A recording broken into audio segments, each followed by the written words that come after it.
Tuko katika kijiwe cha Veda Artist na hapa niko na wapinzani wawili. Huyu ni mwana Yanga, huyu ni mwana Simba Msimbazi. Tuko live kabisa kuongelea mtanange utakaochezwa tarehe 8 ya mwezi Machi. Tunaanza na mwana Yanga. Unachukuliaje mechi ya kesho? Kwanza kwa majina anaitwa Zablon Amosi. Mechi ya kesho itakuwa tough sana. Ndio. Kwa sababu gani? Ndio. Ukicheki mpinzani mara 4 mfululizo na mweka. Ndio. Sasa kwa hiyo lazima naye atakuwa na mbinu zingine. Ndio. Atakuja nazo ili kuweza kufanyaje? Kuepuka hiyo awamu nyingine kama nitamweka. Kwa hiyo kesho mechi itakuwa ngumu. Lakini nikwambie brother. Ndio. Wewe mwenyewe unahisi unaijua Yanga. Kwa hiyo kesho usije ukashangaa ukakuta watu wanalia hapa wamevaa majezi yao mekundu. Kwa hiyo kesho mimi nikwambie tu ile gusa chia twende kwao inafanywa kazi. Asante mwana Yanga. Tuhamie kwa mwana Simba. Unaichukuliaje mechi ya kesho? Bila kuchoka, pale kesho ni ubaya ubwela.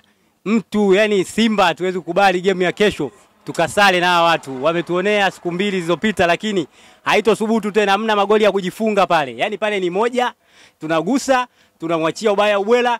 Yupo Ateba mbele, yupo Chaziawa, afu kuna mnyama mmoja anaitwa striker refu kuliko goli. Bila shaka mmeona lina hat-trick. Kwa hiyo katika ligi kuu yani ukiangalia watu wana hat-trick wapo istoshe ni watu kama 3. Kwa hiyo yule alomalizia kufunga hat-trick kwenye ligi kuu ndio Mkwala. I say ogopa sana yule mwamba afai. Siku ya kesho tunampa Mkwala kama the man of the match Mkwala. Ndio. Yani mimi nasemaje ubaya ubwela. Afe kifa ape beki. Lazima tuwatoboe. Ndio ubaya gusa Achia twende kwao brother. Kwa majina naitwa Juma Elias Magoe, napatikana Igunga Tabora, nafanya biashara ya mayai. Kwa jina maarufu naitwa Mr. Ukweli Mchungu, ni shabiki wa Simba kindaki. Kuelekea mechi ya kesho ya dabi ya Kariakoo, naona ushindi kwa timu yangu wa magoli 3-0. Na kwa sababu naona ushindi wa magoli 3 kutokana na timu yangu imekuwa na muendelezo mzuri ndani ya hizi mechi karibuni, hususan kwa wachezaji walioongezeka katika dirisha dogo hili. Wa kwanza ni Elia Mpanzu na wengineo ambao wameongezwa kwenye dirisha dogo.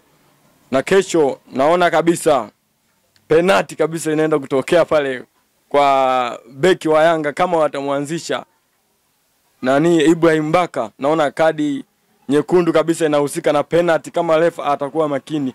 Kesho timu yangu naiona inaenda kuitandika Yanga bao 3-0. Ni ushindani wa namna gani ambao tutaona kesho kuelekea mtanange wa Simba? Kesho ushindani utakuwa ni mzuri kwa sababu kila timu imejipanga na kila timu inahitaji pointi 3, na pia wadhamini wamewekeza posho za kutosha. Naona kesho itakuwa mechi nzuri sana ambao itakuwa na ushindani wa pande zote mbili, lakini naiona kabisa timu yangu ya Simba ikienda kuibuka na ushindi. Ungekuwa wewe ni kocha Fabio, ungemwambia nini kuelekea mechi ya Simba? Mimi kama ningekuwa kama kocha Fabio ningemwambia kesho ongea na wachezaji wake vizuri, waweze kujiamini, waweze kutumia nafasi waweze zipata, wasiwe na tamaa, wacheze mpira, wapeane pasi, magoli nayaona mengi.